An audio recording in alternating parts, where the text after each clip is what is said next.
Welcome, welcome.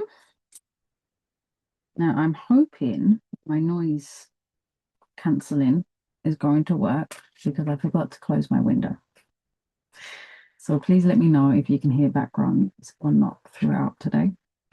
And I'm going to try and have it not disrupt me as well. All right. Welcome. We are in July, which means, we've had 7 solid months of webinars, monthly webinars, and today we will be doing chronic fatigue. And you may remember, if you are part of Project You, we did chronic fatigue last year. So this one has been kind of based on last year's one, but reamped just a little bit. Okay, so there'll be some new slides and some additional information. Now, again, for those of you who are watching live, feel free to write messages or write questions in the chat, or if you'd like to kind of ask questions anonymously, I've also got the Q&A open for you guys today. So this will be an hour webinar. Feel free to kind of dip in and out, or kind of be part of it today and then kind of watch the rest of it on YouTube. For those of you who are joining on YouTube, welcome. We'll let you know a little bit more about kind of Project You towards the end. So today, yes, June, we're going to cover chronic fatigue. Let's get to it. So this webinar is for educational purposes only. It's not a substitute for medical advice. Always consult a qualified healthcare provider before making any changes to your health, nutrition, or lifestyle. Okay, so remember, this is for educational purposes. Please feel free to kind of ask the questions that you'd like. And for those of you who are kind of working with me, if you have more specific questions, you can kind of put them into the app. Hello to everyone that's saying hello in the chat. I'll also let you know I have a bit of a sicky Azzy on my lap. So if I seem a little bit distracted and looking down, it's because Azzy is needing a little bit of love today. He's in a flare up as well. So I think we all understand how flare ups work. So he's not feeling too good. So he will be joining me today as my co-host.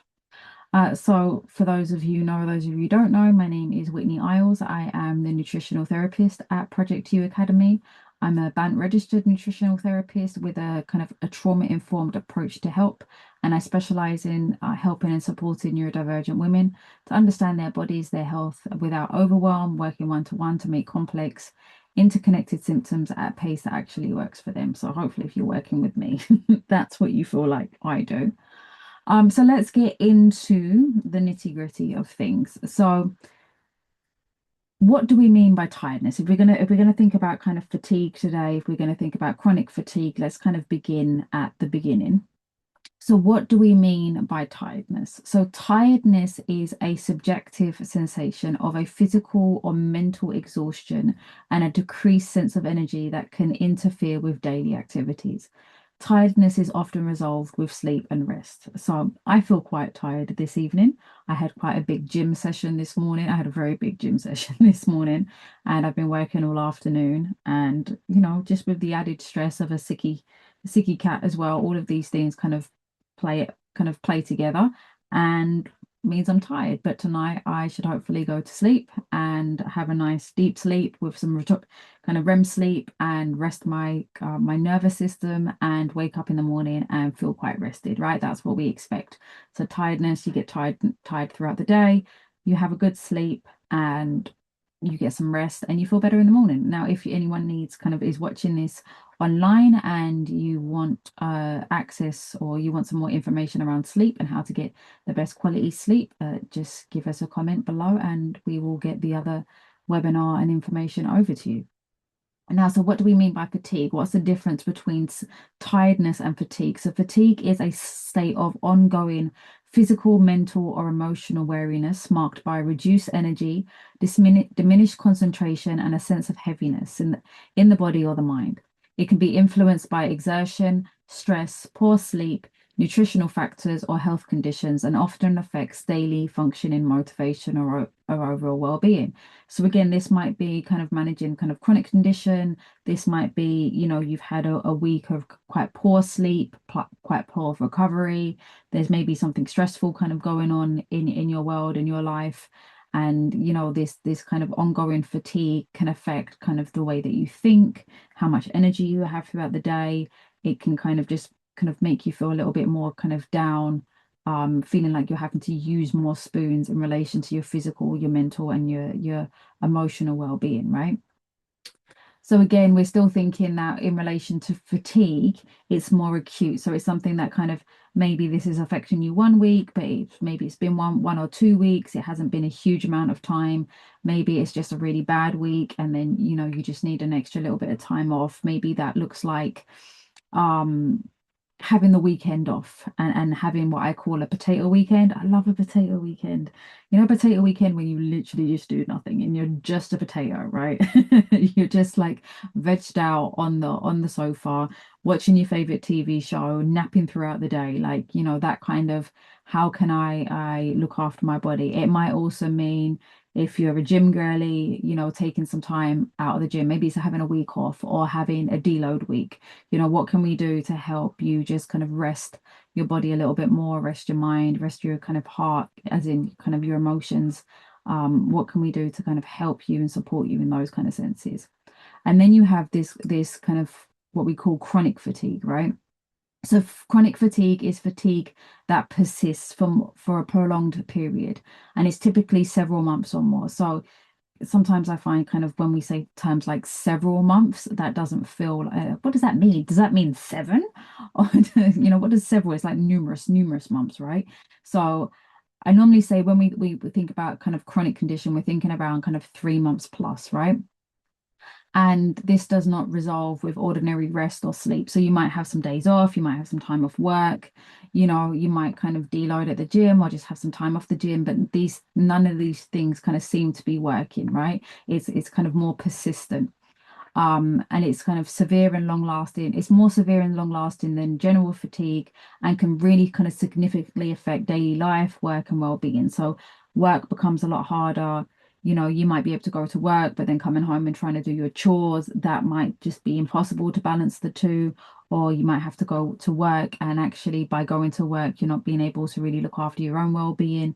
All of these kind of, it becomes one or the other rather than trying to balance everything together, right?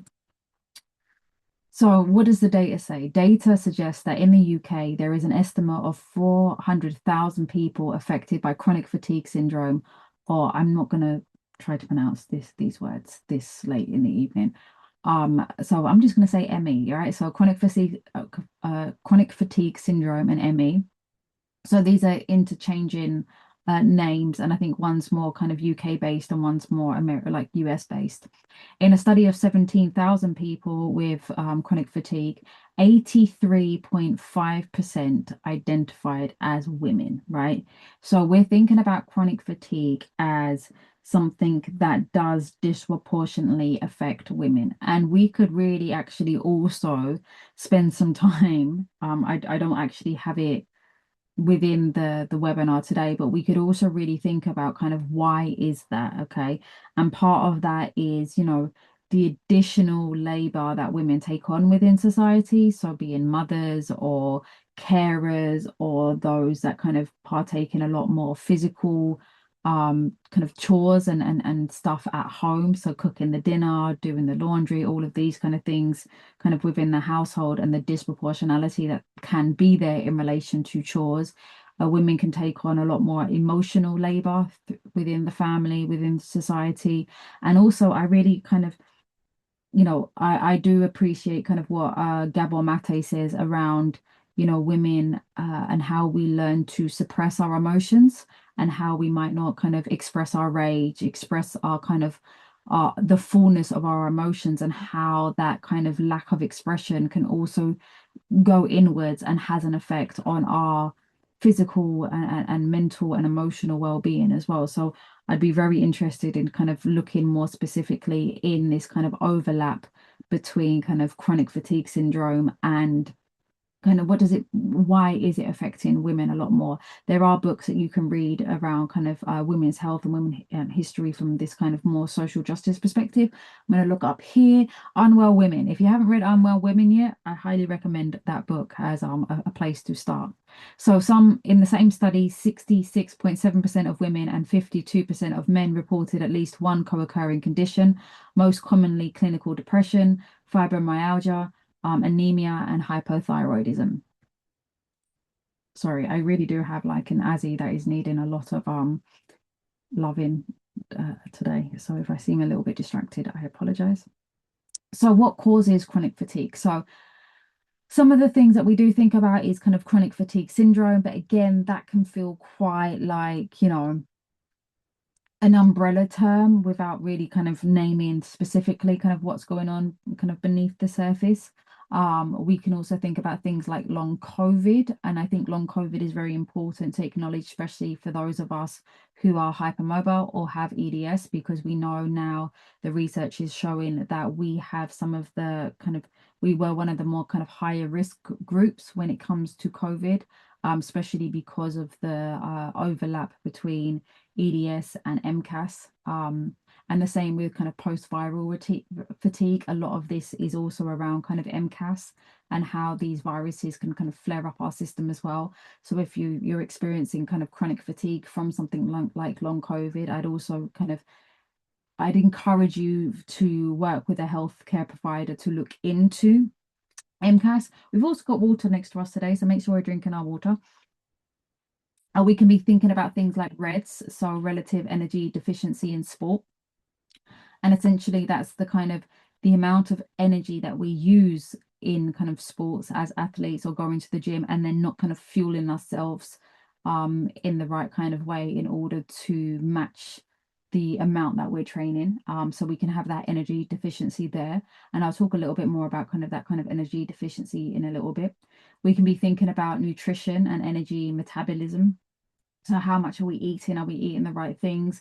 Are we able to kind of produce energy in the right kind of way? Do we have enough of the nutrients in our systems in order to kind of make ATP? We could also be thinking about autonomic nervous system dysregulation and how that's working for or against our bodies. And we can also think about that through the lens of dysautonomia and POTS, but also through trauma and developmental trauma and how that might also be affecting our autonomic nervous system and keeping us in this kind of more high cortisol, a lot of adrenaline kind of state, or the opposite to that, kind of completely kind of disassociated and not being able to produce kind of any energy. We might think about mitochondrial dysfunction. And again, when we're thinking about neurodivergence, there are links between neurodivergence and mitochondrial dysfunction. We might be thinking about things like kind of fibromyalgia and kind of pain and how pain within itself can take up a lot of energy and a lot of headspace within our bodies and mean that we're having to kind of deal with more than kind of what's kind of quote unquote normal. So let's get into this. So where does your energy actually come from? So this is one of the newer slides. So if you came last year and you've got the kind of the baseline knowledge from last year, I have added a few more slides. So I think it's important to kind of really think about kind of what is energy? Where does our energy come from? And it, at the end of the day, ProjectYOU, we do kind of supporting around kind of lifestyle and health, but also a big part of what we do is fitness and kind of getting into the gym. And if you know me, I'm a gym girly, right? I love some fitness. I love to learn about the body and how am I fueling myself? What do I need for each workout? Or I need to go for a run? What do all of these things look like? So I get kind of a little bit nerdy around kind of ATP. So in order to produce energy, we need adequate food and oxygen, right? So there's this fuel coming in.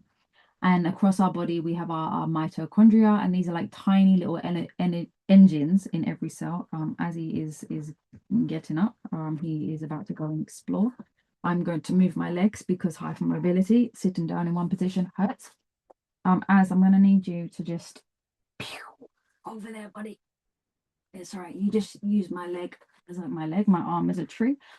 So we have this mitochondria that are these kind of tiny engines in each cell, and it's your mitochondria that produce your ATP. Now, in order for us to produce ATP kind of adequately, we need like the raw materials to help kind of run our engine, right? So some of these materials that we need in order to help produce ATP. So if I was working with a client and they were telling me that they kind of deal with a lot of chronic fatigue, one of the things I'm going to be thinking about is, do we need to kind of run some bloods, or do we need to kind of think about kind of supplementation? Like what might we need, right? So I'd be thinking about B vitamins. I'd be thinking about magnesium. I'd definitely be thinking about CoQ10. I'd be thinking about iron. I'd be thinking about kind of carnitine. Carnitine, I think more through the lines of kind of diet and what's being eaten as well. The others you can kind of supplement. Carnitine is I'm thinking, is this person eating things like red meat? Are they getting that kind of the nutrients from the food, or maybe are they vegan? Are they kind of vegetarian? Again, with the B vitamins as well, what we might find in people who are vegan or vegetarian, they're not getting enough B12, and we'll go into B12 later. Creatine is another one. Creatine, as a kind of, we think about it from this kind of gym supplementation as well, and kind of helping the muscles and build the muscles. But creatine can be really great for kind of cognitive fatigue as well. So we already have a kind of creatine in our bodies, in our system, and it helps to build energy, or kind of the building blocks towards energy and ATP. But actually, if you've had like a really poor night's sleep, something like creatine can be really good to offset some of the consequences of not having that kind of good night's sleep. I do creatine every day anyway. I tend to do about kind of 9 kind of grams of creatine. I think like what you get recommended is about 3 to 5, but you can go more towards the kind of 9, 10, 12 per day. It depends. I would always say kind of work with a sports nutritionist around this. I do have my own kind of sports nutritionist kind of qualifications, so I monitor myself, but on average I do kind of 9 grams, and if I've had a really poor night's sleep, I might do 12, which is essentially 4 scoops, right? So these are some of the things that we're thinking about in relation to, what do we need to actually create ATP? And some of this will be within our diet. Some of this might actually be supplemented. Some of this we might need in slightly different forms. So when we're kind of low on raw materials, the engine kind of runs rough. That's fatigue at the level of your cells. So again, if you're kind of going through phases where you might not be eating adequately, or you might be relying on safe foods, again, this is where some of these nutrient deficiencies might kind of come into play. So again, let's think about iron. Iron is quite easy to miss and easy to fix. Iron does this double duty. It carries oxygen around the body and helps to power the ATP engine. So kind of if you run low and you get fatigued, brain fog, breathlessness, hair shredding, feeling cold, and even kind of restless legs, these could be symptoms that you don't have enough iron in your system. And again, iron is one of those things that can, quite easily kind of come through food. Some red meat, some spinach, you can get iron in kind of different forms throughout foods. But if you're going through a highly stressful situation and you're not eating enough, it's easy for these kind of iron levels to drop. You could also be dealing with kind of other issues. I'll get into that in a minute. So normal bloods can still miss low iron. Routine tests catch anemia, but if your iron stores, such as your ferritin, can be on the floor while you feel dreadful symptoms, and symptoms often show up before the labs flags it, right? So if you're going to get your iron checked, make sure you're also getting your ferritin checked as well. So again, like I was saying, how can this occur? So if we're taking in less, if we've got some RFED going on, so selective eating, skip meals, not enough red meat, we might kind of find ourselves quite low in iron. We could be losing more. So if we've got like heavy or irregular periods, for those of us who do menstruate, especially if we're also kind of hypermobile and have EDS, again, kind of this bleeding can be heavier and more irregular. So we might need a little bit more iron within our diet, especially around our menses. I know that when I'm kind of due on, I do like a steak. I'm gonna have a steak, okay? I'm gonna have some red meat. It's gonna help with my iron. The other thing that we might be thinking about in relation to, like, is the iron that you're taking, is it being absorbed, right? Even if you're having supplements, what might be going on with your gut if you are celiac, if you have IBS, if you have SIBO, if you have gut inflammation, right? These things can affect how you're actually kind of absorbing and using iron. Also things like kind of teas and coffee, so like caffeinated drinks, or kind of even, if you're drinking too much cold drinks with your food, how is this affecting your digestion, right? Even with a kind of high stress, and we've spoken about this before in relation to, if we're in this sympathetic state and we're not kind of calming our body down before food, and we're eating in these high stress states, is that helping with the digestion of the food, right? And we can feed it more. So iron helps to make dopamine. Low stores linked to worse focus, restless legs, and can affect things like POTS as well.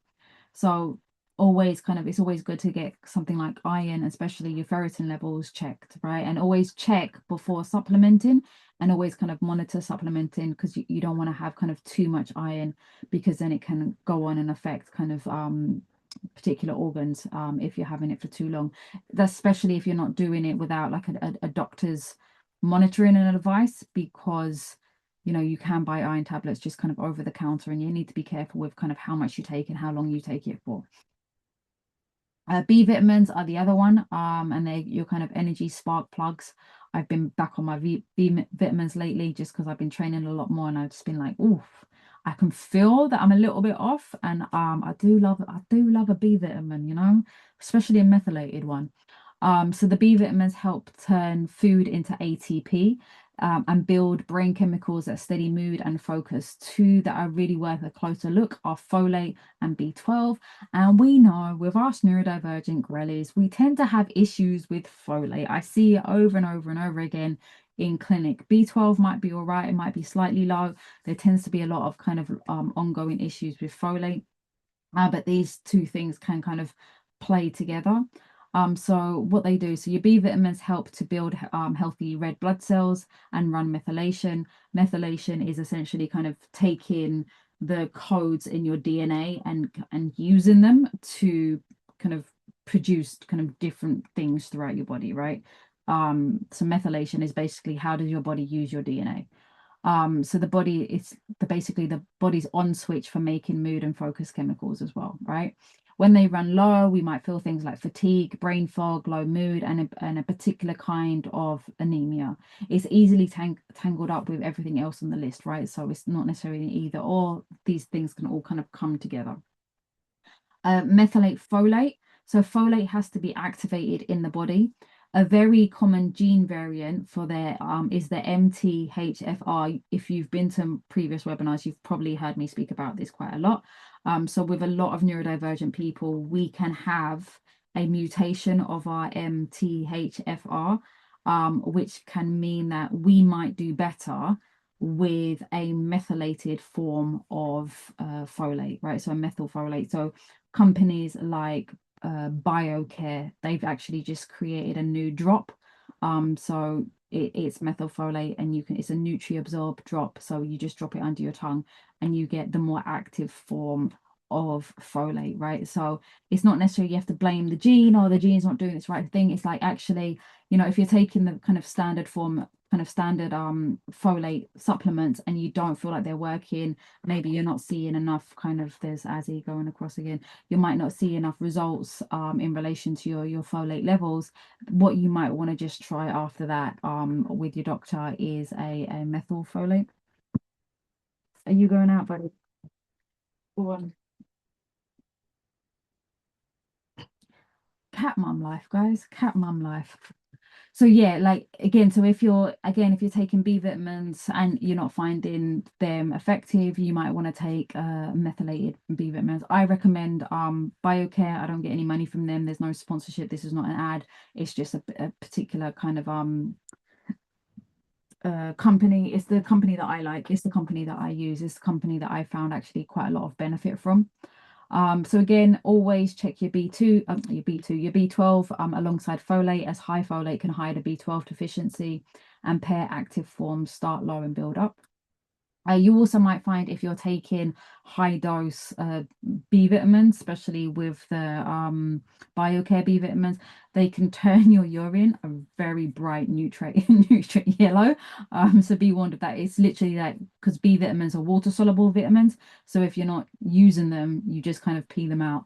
And in some cases, it can actually turn your urine kind of quite a bright yellow.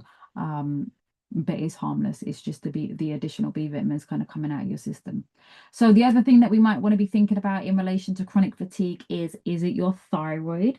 So your thyroid is your body's thermostat. So when your thyroid runs slow, everything runs slow with it, energy, mood, digestion, and even kind of body temperature. And normal isn't always optimal. Bloods can read fine while you're still exhausted, and your thyroid antibodies can show up years before levels look up abnormal.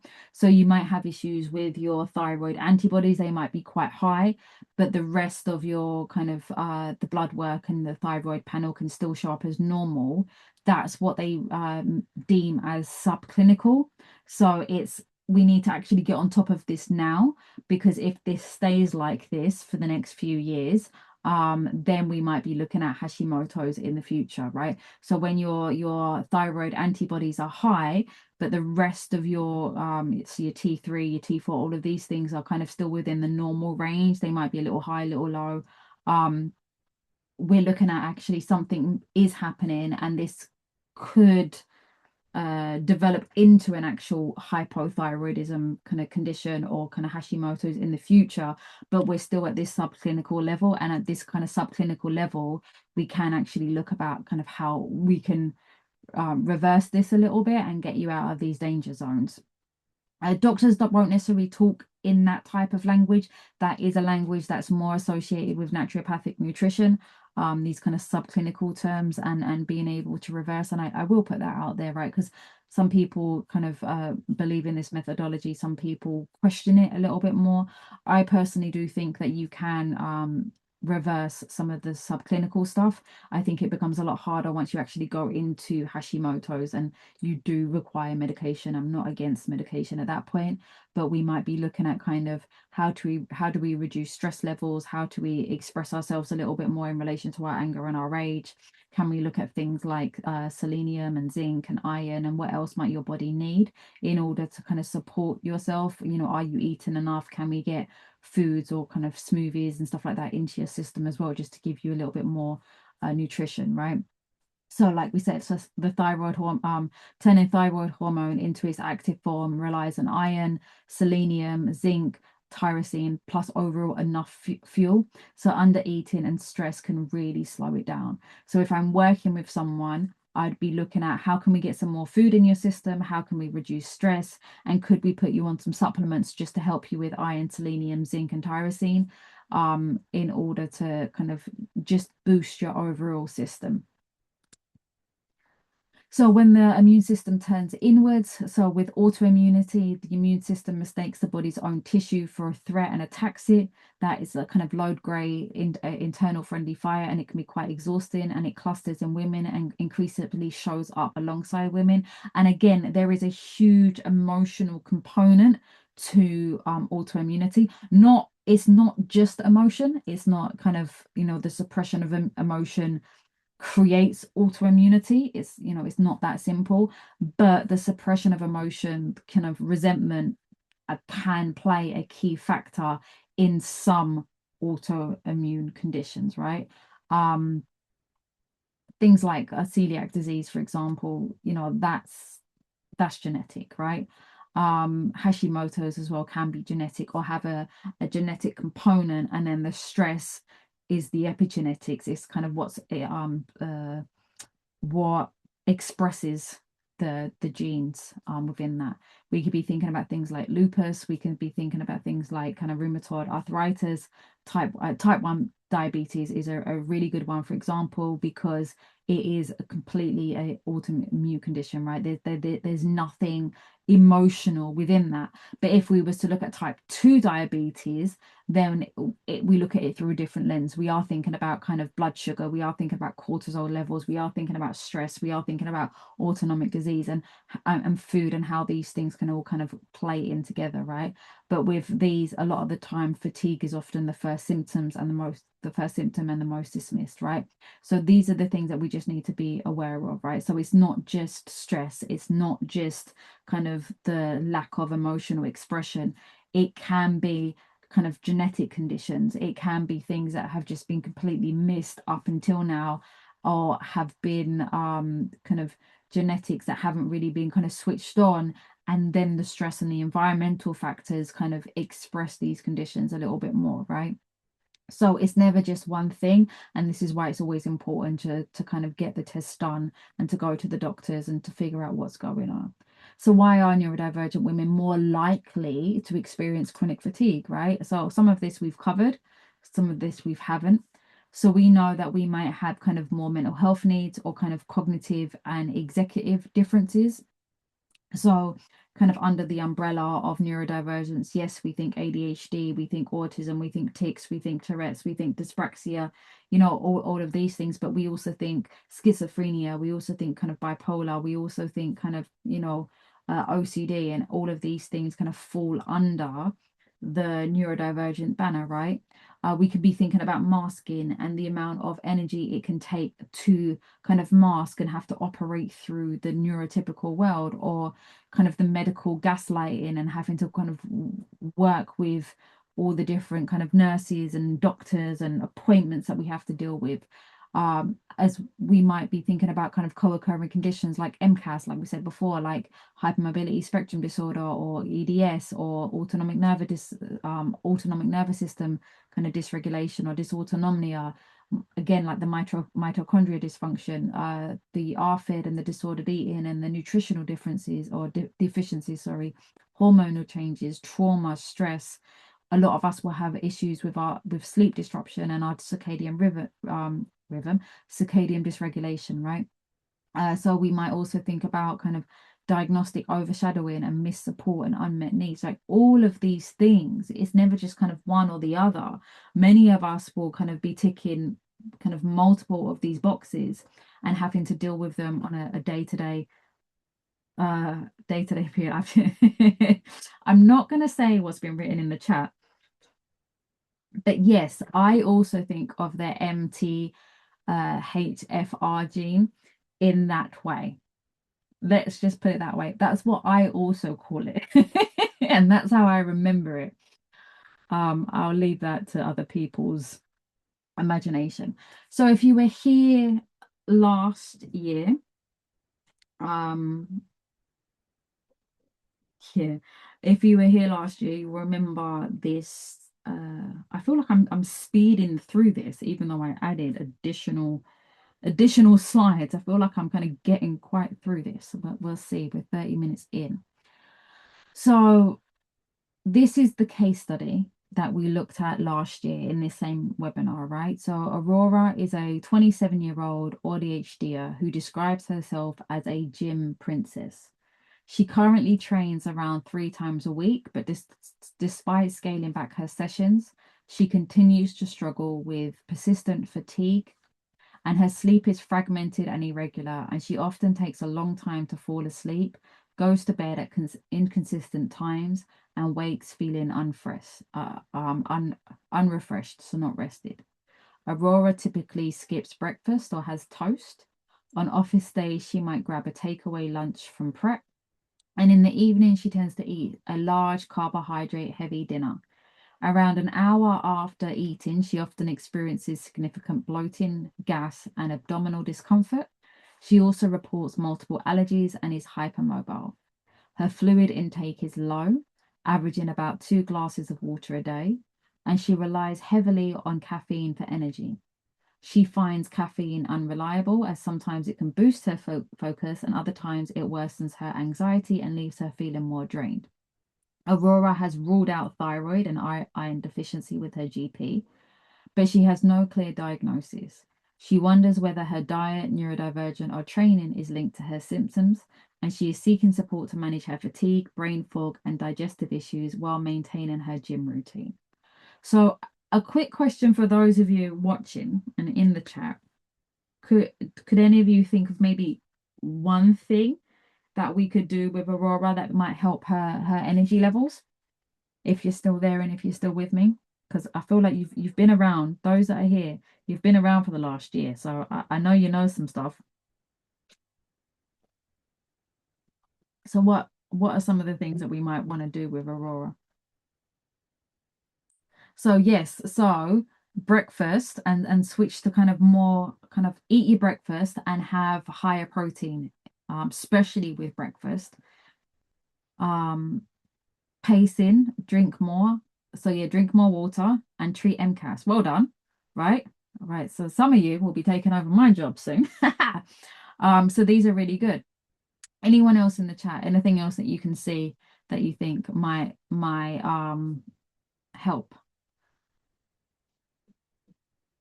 Liam, what are you saying? I can say your name because you're the co-founder. Co-founder? You are the founder. Who am I? I'm just the nutritional therapist. I'm used to being the boss, okay? Now I have the boss, and Leanne is the boss. Yes, so maybe treat the ADHD and do some sleep hygiene. So these are all kind of really good things, right? So we would be looking at kind of, okay, how if she's training 3 times a week, we could also think about kind of how is she fueling herself for her training, right? So carbs are what we think about in relation to fuel. So when we think about kind of simple carbs can really help us through our training and our fueling with that. Whereas kind of the kind of complex carbs, which are slow releasing carbs, are something that we want to have maybe after training, again to kind of help with balancing blood sugar and stuff like that. So skipping breakfast is probably not the best thing that we want to do. We want to have some fuel in the morning. And again, especially if we are an ADHDer, protein and fats are our friend. So especially thinking about how could we use carbs more as fuel, right? So we can use carbs more around kind of how we train.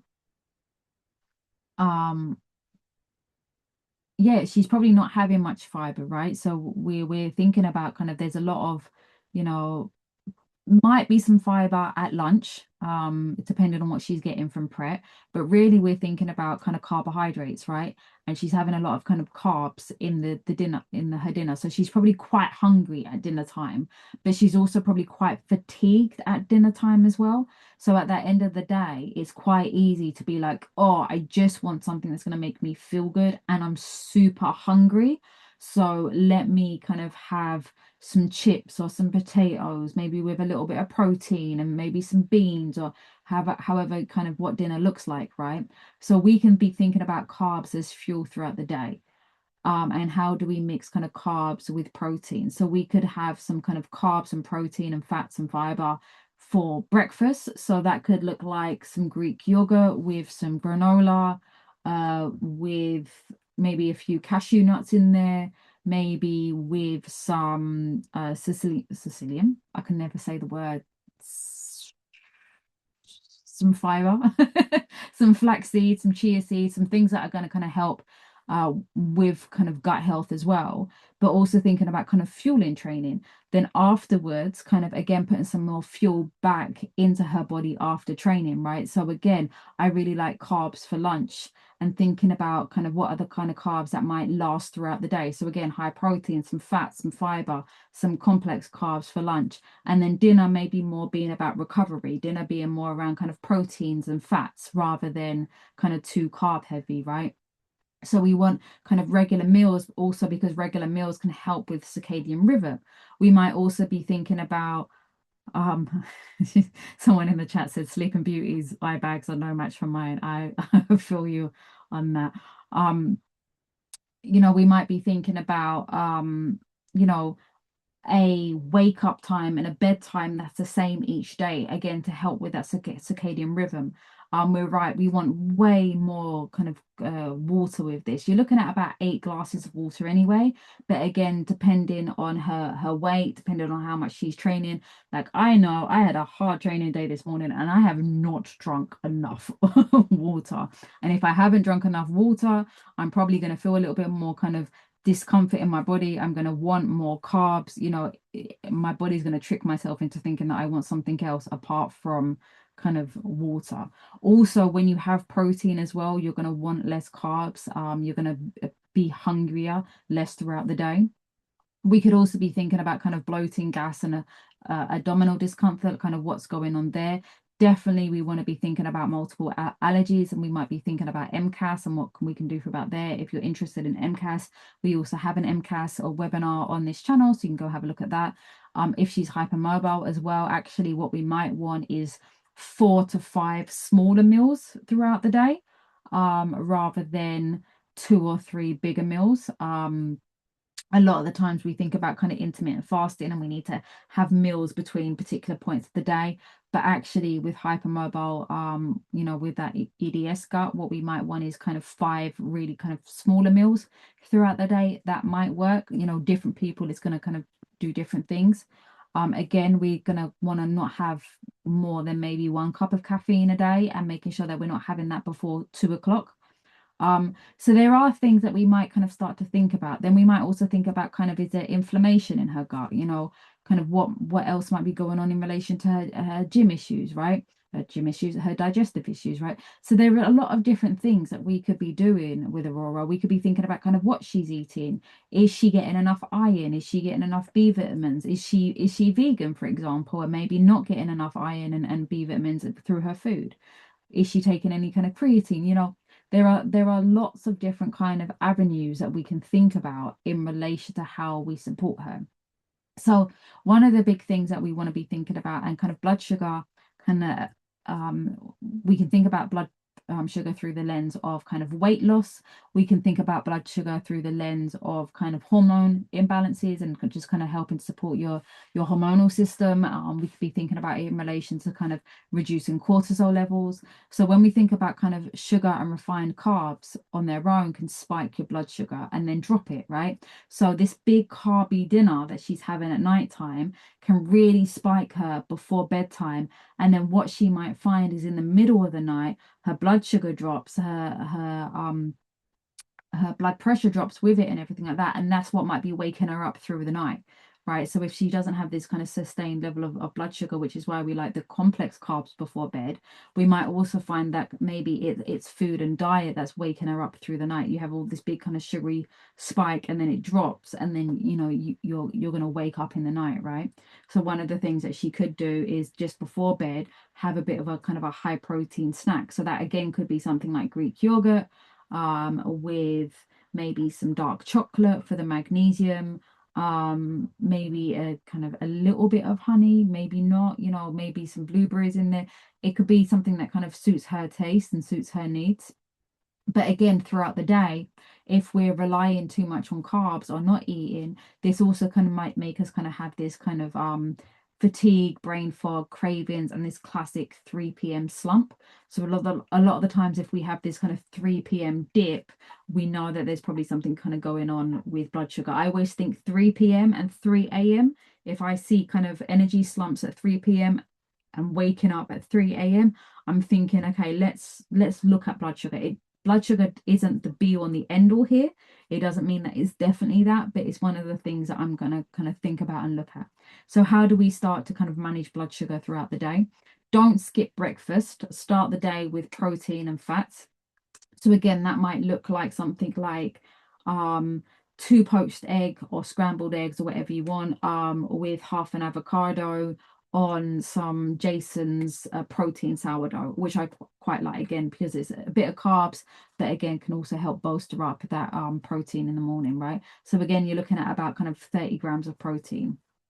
You can also kind of be thinking about kind of what can I have in relation to kind of adding some fiber onto that. That might look like a little bit of spinach, a little bit of kale if you've got MCAS. There are things that you could be looking at. So when you're thinking at your plate, you're thinking about kind of protein and fiber and fat first, and then carbs. So the energy lands gently. I do think for a lot of us neurodivergent people, protein, fiber, and fat should be more of a focus than carbs.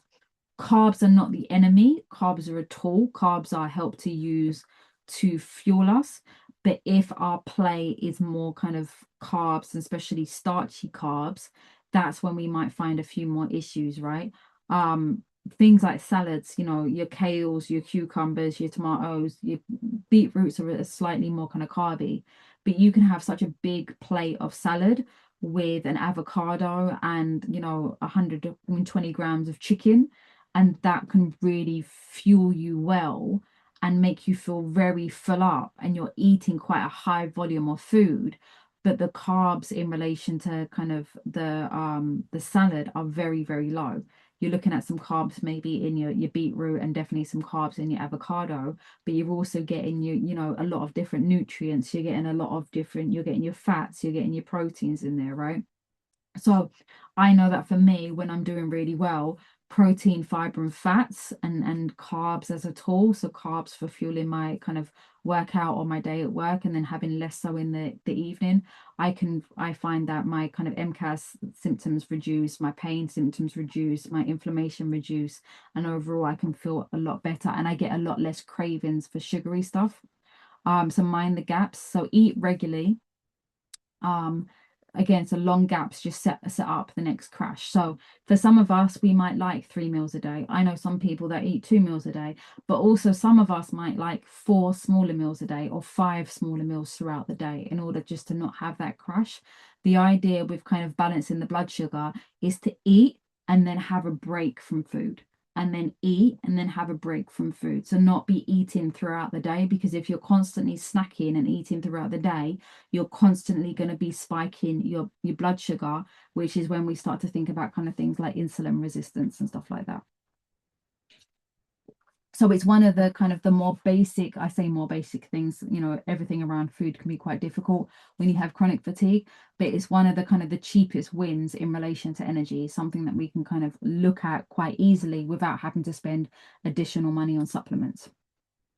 And sometimes rest is the best intervention, right? And that's a lot easier said than done.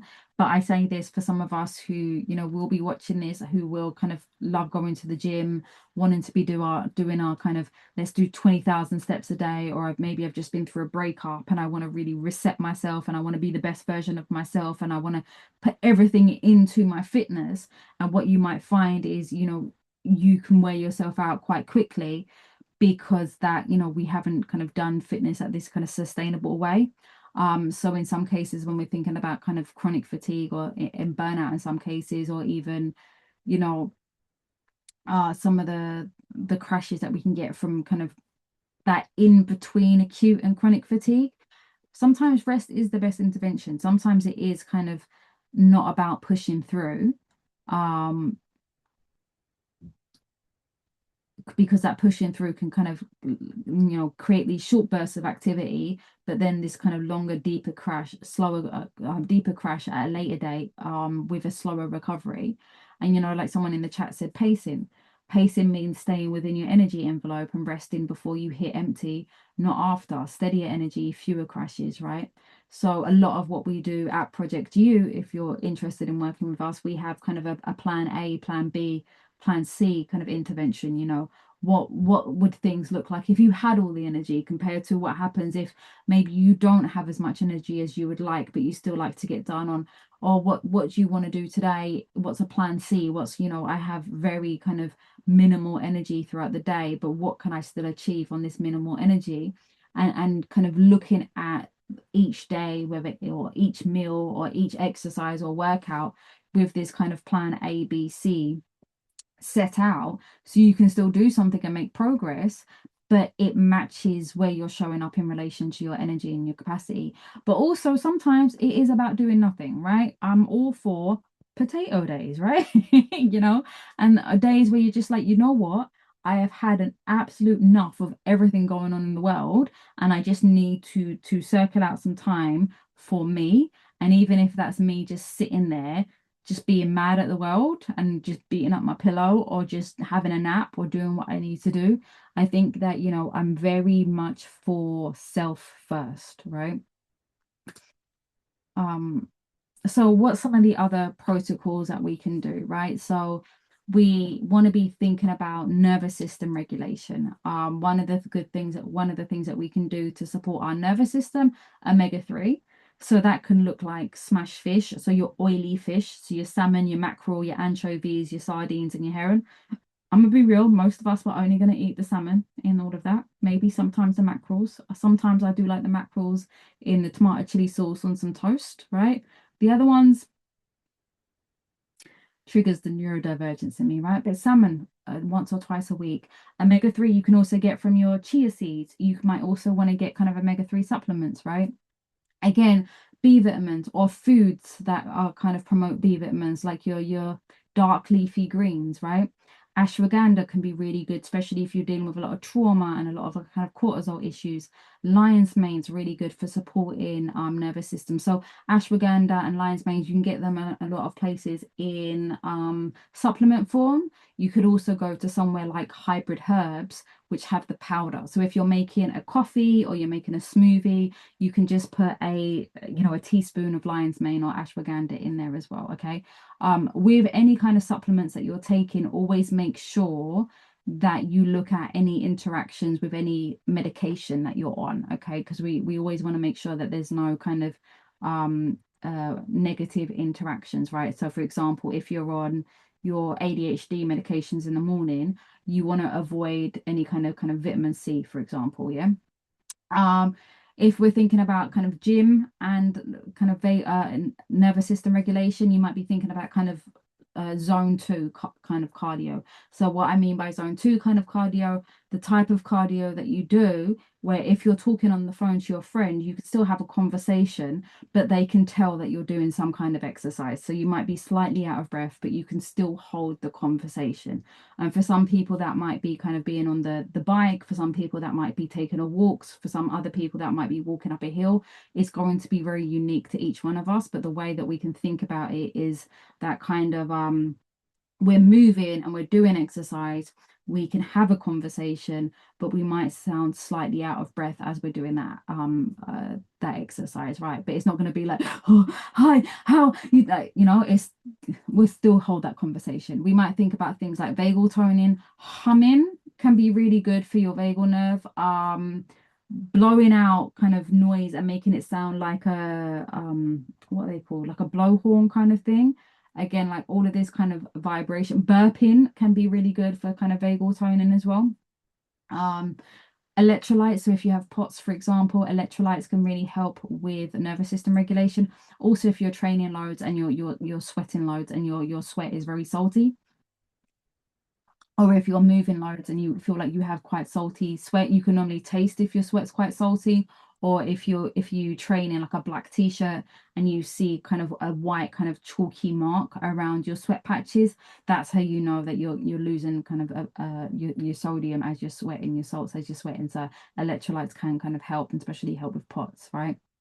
So again, like what was in the chat, so support sleep. We're thinking about sleep hygiene, or what your sleep routine is like. So consistent wake up time, and let that be within like a 30-minute window. So for example, if you wake up Monday to Friday at 7 p.m., not 7 p.m., at 7 a.m., but you want a slight lay in at the weekend, that might look like 7:30, right? Now, every once in a while, if you're completely exhausted and you're like, I want to sleep till 10 o'clock in the morning, go for it. You know, don't put yourself like in harm's way just because you're trying to be consistent with your sleep routine, right? It's, let's think about it, like 80% of the time you want to be in a consistent routine. You might think about things like blue light glasses before bed, reducing screen time. I think reducing kind of screen time at least an hour before bed is a good thing to do. Again, so we might be thinking about stabilizing blood glucose, which is essentially blood sugar. So thinking about kind of what are you eating before bed, how closely are you eating before bed? It's always best to maybe give it at least 2 hours. And again, thinking about kind of slow releasing carbs, or again, if you're struggling, maybe you eat at like 5 o'clock and you go to bed at 11 o'clock. maybe at 10 o'clock, you might want a kind of a high protein, a low carb type of just nighttime snack. Again, so you're looking at something like some Greek yogurt, maybe with some dark chocolate in it, something like that, right? Dark chocolate because of the magnesium, and magnesium can help you sleep. L-theanine to help support GABA. So with ADHDers, we tend to be quite light on the GABA, which is why our brains can race so much. So like the more GABA we have within our system, the slower that our brains and our nervous systems can go. So if you'll see a lot of kind of sports recovery supplements. Like I take a sports recovery supplement in the evening, and it will be L-theanine and ashwagandha and magnesium and some kind of cherry in there. And all of these things are help to kind of produce kind of melatonin and help you sleep, right? Macros, so again, throughout the day, having enough fuel, efficient levels of protein, fats, and carbs. If you're in ProjectYOU and you want some help kind of thinking about your calorie intake and your macros, just give me a shout. Support digestion. So again, we're thinking about things like dysbiosis, leaky gut, nutrient observations, observant and just deficiencies, enough fiber intake. So again, if you're working with ProjectYOU or you'd like to work with a nutritional therapist, give me a shout, because these are the things that I work with. Again, we might be thinking about kind of detoxification, so reducing histamine levels and just overall supporting liver health. If we're taking a lot of medications, for example, we might be wanting to support liver health anyway. So how do we support liver health? Things like bitter teas. So like things like nettle tea, dandelion tea, bitter salads. And again, like you might want kind of a bitter tea or a bitter salad kind of 30 minutes before food as well. Again, just to help with overall digestive health. We might be thinking about mitochondria support, so something like CoQ10 and a magnesium supplement. And again, for supporting cognitive functioning, creatine, mushroom complex from somewhere like Hybrid Herbs, and something like a decision fatigue flow chart, which we can support you with at ProjectYOU. So when does fatigue need a GP? So that for those of you who kind of maybe don't know kind of what's the threshold of when I should go see my GP, I do think most of us, when we have like a lot of fatigue, we should, see a GP first anyway. But some of the signs that are, girl, you need to go see a GP, right?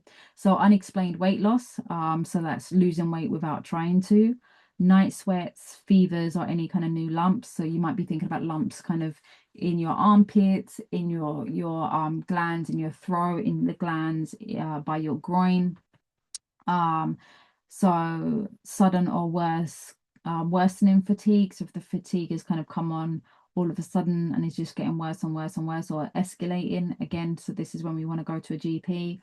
If we're experiencing breathlessness or chest pains or a racing irregular heart, and I know with POTS many of us can have that anyway. So if you do suspect POTS or dysautonomia, again, go and speak to a GP. I know some GPs might not always be the best.